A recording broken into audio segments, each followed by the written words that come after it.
I'm Shivansh, and today I'll be going to present on the topic of multimodal sentiment analysis using hierarchical fusion along with context modeling.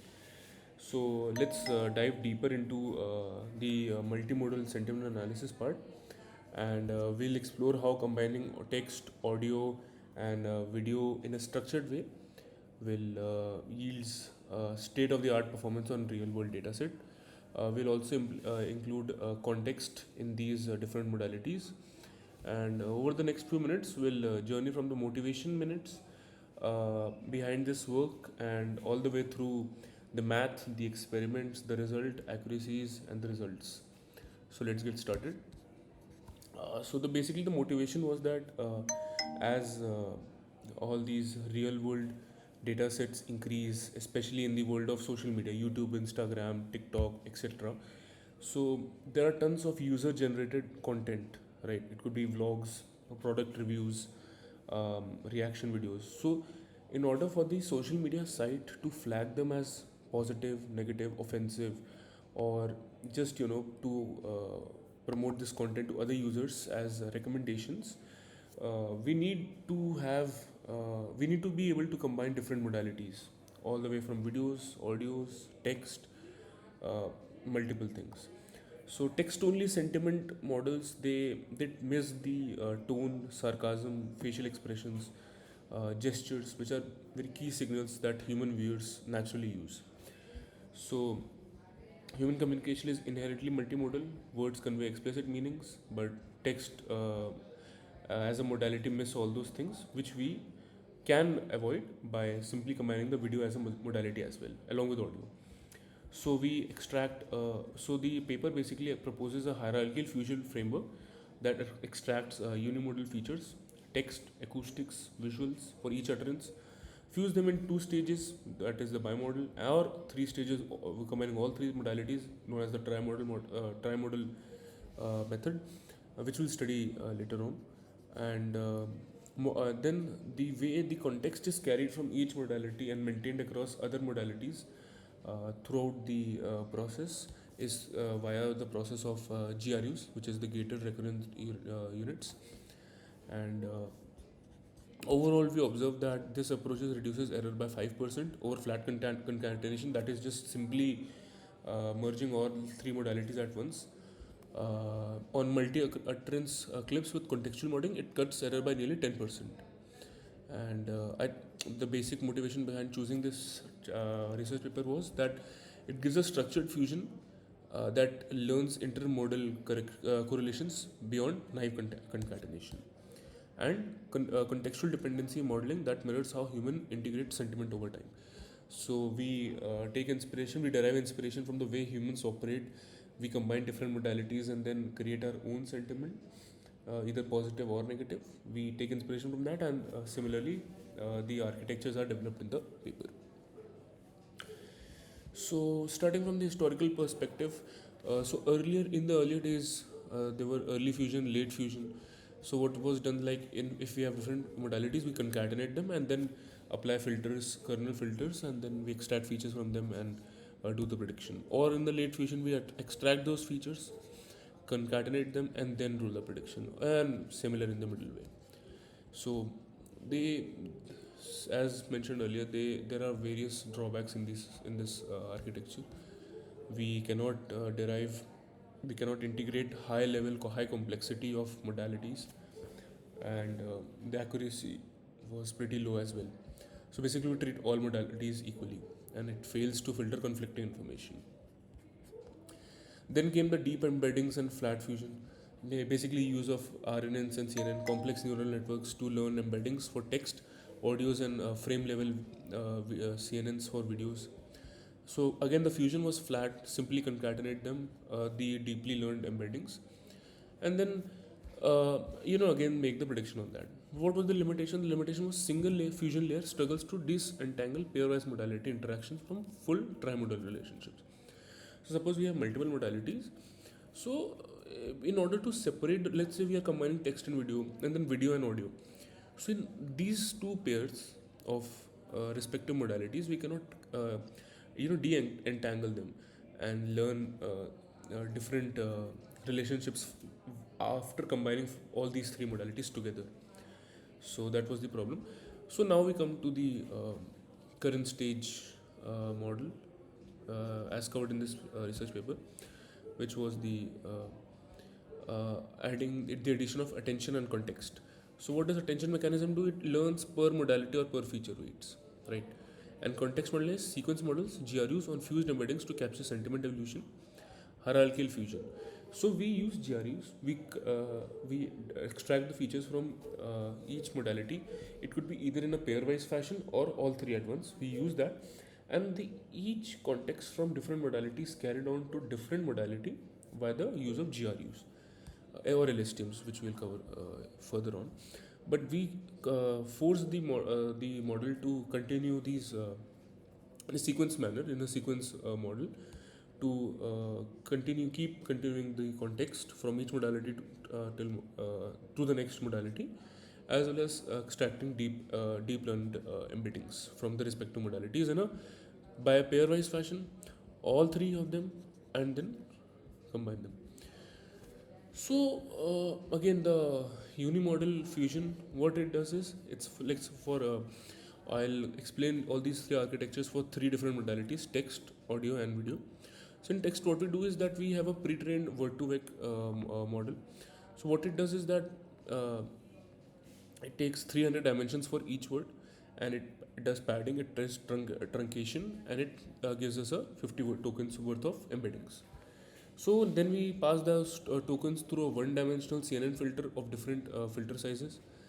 We map them to different dimensions, and each followed by a 2 by 2 max pooling. So we take the maximum, like the most important feature of in a particular set of features. That's why I use a max pooling. Then we are in the second last layer, in the fully connected layer, we have a ReLU function which yields the 500 dimensional textual features, and what it does is this grows the receptive field to capture phrase level semantics. Like phrase, we have a phrase. It could be anything like a sunny morning. It's a phrase. So we need that phrase level semantics to only if we can only have that if we have a larger receptive field. Then for acoustics, the sampling rate is 30 hertz. The sliding window time is 100 milliseconds. Then we extract low level descriptors, pitch, voice intensity, function. These are the different features on which we judge the modality. And then like word to vec was used in the text for text, and then for audio we use a open smile IS13, which is basically another neural network architecture for combining based on spectrograms. Then the different processes are done, like the Z normalize the voice intensity threshold. Video, we can consider a video as a continuous frame of RGB frames. So we use a raw video tensor which has the following dimensions, and then we apply a 3D CNN filter of varying sizes, and the stride is one. We again use max pooling to capture the most prominent features of a particular frame, and then that is connected to a fully connected dense layer of 300 neurons. So what it does, it captures the spatio-temporal facial features and action dynamics. So what that does means is that the way facial expressions are varying according to time. So certain people have a habit of repeating the facial expressions given a long time. So if we there's a certain set of facial features that a person has while they speak. So if over a large given window of time, we can capture all those possibilities. So what it does is it gives us a 300 dimensional visual features per utterance. So we know the way a person is going to act for each utterance. So as I've explained, this is the architecture. So we have textual features, we have video features, we have audio features. We get those embeddings using different filters, CNN filters. We get those embeddings, and then we concatenate them into a final softmax function, and it gives a probabilistic output, yes or no. It could be anything. It's a sentiment analysis, so it could be like it's a positive sentiment or negative sentiment, the video is offensive, non-offensive, something like that. Then we have bimodal fusion. So for each modality, text, audio, so let f1, f2, f3 be their feature vectors. So we concatenate those feature dimensions. Based on those dimensions, we keep them equal, and we pass this concatenated vector through a fully connected layer along with the ReLU activation we get final embeddings of this particular two modalities, and then we repeat this. So as you can see, this is the code over here. We have defined the architecture, and then this is the way the modalities will be passed on to the network. These are the functions basically. So let's say we have two features: text, audio. We create those embeddings. We pass it through a fully connected neural network. We fuse those, basically concatenate those two modalities, and then again pass through a fully connected neural network to get a softmax based probabilistic output for sentiment. Now this could be for audio, video, text, all three of them. But what if we want to combine all three modalities at once? Not at once, but basically in a very structured manner. So let's say we have three bimodal fusion outputs. We have this similar architecture, but for three pairwise modalities for text, video, text, audio, and video. Let's say these are the this concatenated feature vector of pair of vector modalities. So this will be now a single vector. We have pairwise concatenated vector features of all two pairwise modalities. We concatenate them to get a new feature vector. Now this single layer will be passed through a fully connected layer over here. As you can see, we have pairwise modalities features we pass through. This is our G, capital G over here, and then we pass it through a fully connected neural network with ReLU activation obviously, and to get a softmax probabilistic output, again similar over here. Now this was very rudimentary, very basic, very naive. Now what we want to do is that, as I mentioned earlier, right, like this single utterance sentiment task, basically this was the whole approach. It reduces error by 5% over flat concatenation. Like these are the flat concatenation. But now we'll go to the 10% improvement, which was done through on multi-utterance scripts with contextual modeling. So now we'll see how do we add the part of context in these modalities. So again, we'll have to do feature extraction. So what we do is the model processes input video data at the utterance level, and we extract the text, audio, video for each segment. Basically, we clip the whole entire, let's say, a video or all three modalities in equal dimensions. We clip them, and then we extract these features. And what it does is that it ensures that all three modalities are synchronized temporally and semantically. Semantically means that the context is maintained, the flow is maintained, and temporally is that timestamps of each utterance is synchronized. So for text, the transcript of each utterance is first tokenized and then converted into word vector using a pre-trained word2vec, which we have seen earlier. We again, the dimension is 300, and each the utterance is padded or truncated to 50 tokens.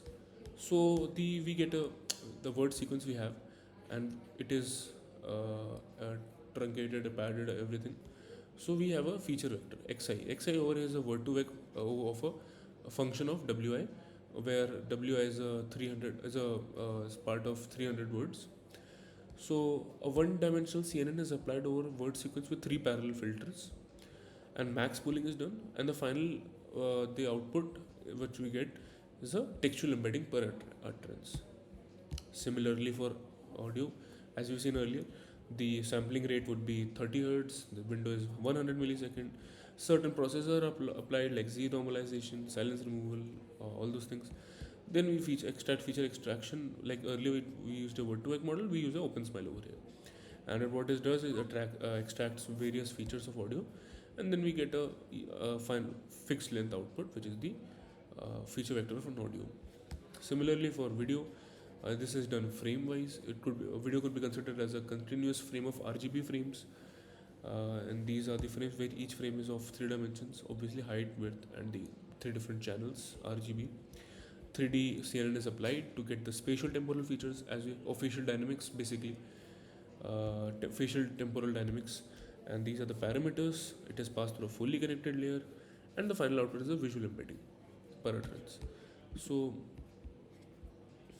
the summary of model embeddings is that we have all these three modalities, feature vectors of three different dimensions. Now this is a problem. What we want is that we want to make it equal in a way that all three modalities are synchronized together very well. So how do we fuse those multiple modalities along with context inclusion? So this is here. These three feature vectors are passed through for each utterance. This is passed through a GRU, get recurrent unit. What is this? Keeps continuing the flow of context from each utterance till the final utterance for each three modality. So this is done, and dimensions are firstly made together. Then first, if we have then we have the feature vector along with context after the use of GRU. Then we use pairwise bimodal fusion, and we get pairs text video, audio video. Now we combine these again. We need context of text and video together, text and video, audio together, audio and video together. Again we do that, and then trimodal fusion of these three pairwise modalities is done, and again we run pass that through a fully connected layer of GRUs. Why not? We need the context of all three modalities with each other in a fuse-wise manner, and then again the classification is done for each utterance, and based on that we get the final output. Then again this is the maths part of how it is done. So in the multimodal fusion overview, after obtaining context-aware unimodal features, this part over here, this is contextually aware unimodal features, we map to a common abstract feature space of dimension D before any fusion. So what it does is basically to equalize the dimensions of all these three features. So for each modality, we apply a fully connected layer. Basically, tan H is the activation function again. This is for audio, video, and the text. Then we do the bimodal fusion over here, as we've seen there. We combine these two together and add the bias. Then we get the feature index, basically, which is the another feature vector. And then we collect these over all the different utterances, which gives us a three bimodal sequence for all the pairwise modalities, right? And then we pass these contextually aware index feature vectors into its own GRU to basically inject the temporal context, right? So for audio video, each utterance we have a bimodal sequence of pairwise modalities. Now again we want to inject the temporal context in these index features. So we pass each bimodal sequence through its own GRU to again inject the temporal context over here. These are the index features. We again inject them into the GRUs. So they are now contextually aware bimodal features, right? So again we have a contextually aware of pairwise. Now then we want to combine, diffuse all these different pairwise modalities through the process of trimodal fusion, FVA, FAT, and FET. We fuse them again through the very same process of tan H we are using tan H, and this yields us a element-wise feature vector, FAVT, right? And now again we'll do the same process again. We'll inject the finally apply a GRU over the trimodal sequence to get the ultimate context-aware features. Again, similar process. We pass this through a GRU for all utterances, and then we have utterance-wise, basically element-wise feature vectors, contextually aware feature vectors for each utterance, and then we apply the softmax. The classification is done, and YT is argmax of PTJ. So basically, whatever the classification, be it could be positive, negative, was the most in highest in frequency, that will be the final output, because we are using a softmax.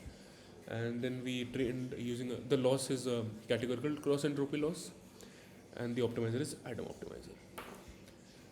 This is the dataset that the model was basically trained on. It is a CMU MOSI dataset.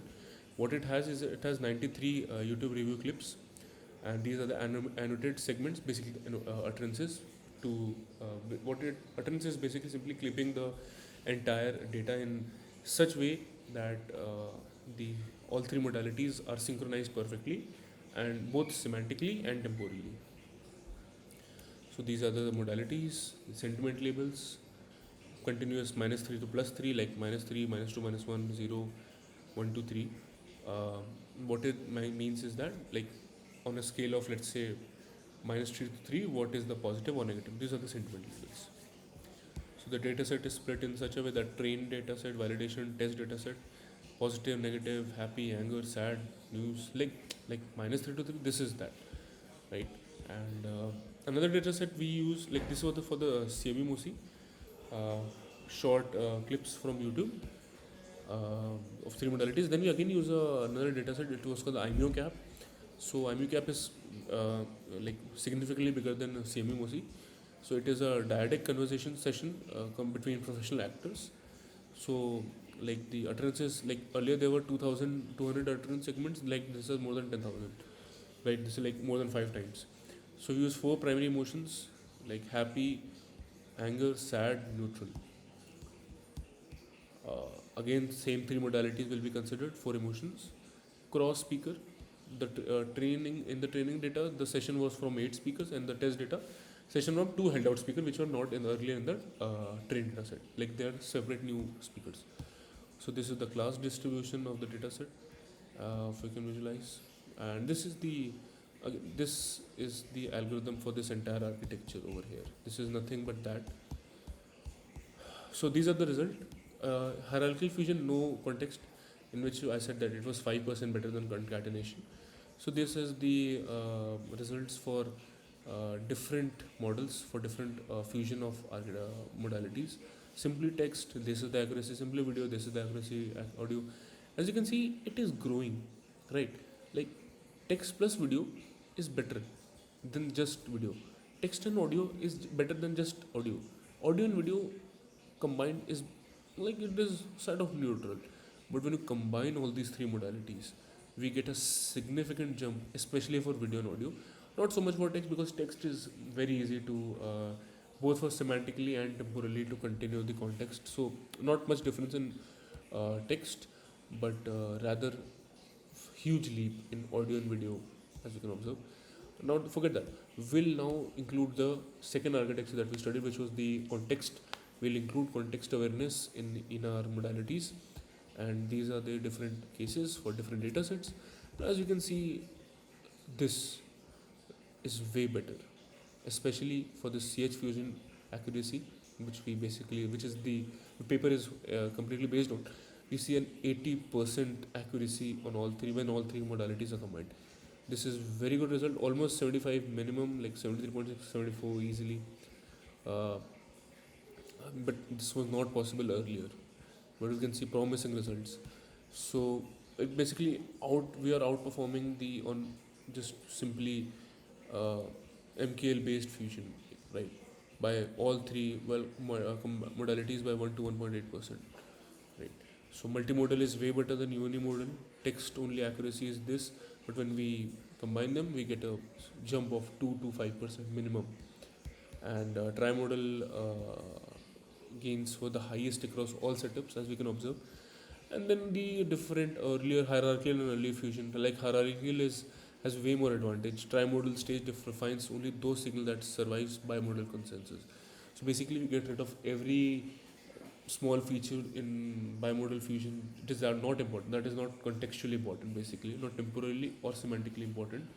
So those they get lost, and only the important ones are carried on in the trimodal fusion.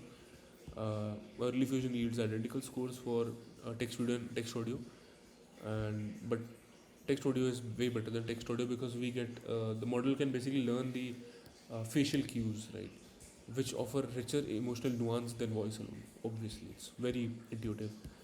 Uh, Tensor fusion network comparison, similarly, textual modality. As you can see, textual modality had very strong accuracies. Like it doesn't even need any sort of thing, but it's very strong. Why? Because audio, video each add very little nuance in the model. The model treats every token individually, but for us, video and audio is very important. Alone, they hover near majority case baseline, and then contextual modeling impact. We have of H fusion and contextual H fusion and hierarchical fusion basically. So adding GRU based context to H fusion brings an extra 1 to 2% accuracy. Obviously, confirms that temporal dependencies, utterance sequence are valuable for sentiment and emotion classification. Why? Because features, especially the facial nuances, are added in contextually from one utterance to another, which makes the model classify the emotion better. So, what are the takeaways? That future quality matters. Robust unimodal embeddings are the foundation for strong multimodal performance. Hierarchical fusion outperforms both flat concatenation and fixed fusion tensors by learning stage-wise correlations, as we've done. We have bimodal learnings, and then we combine them into trimodal to get the final softmax probability output.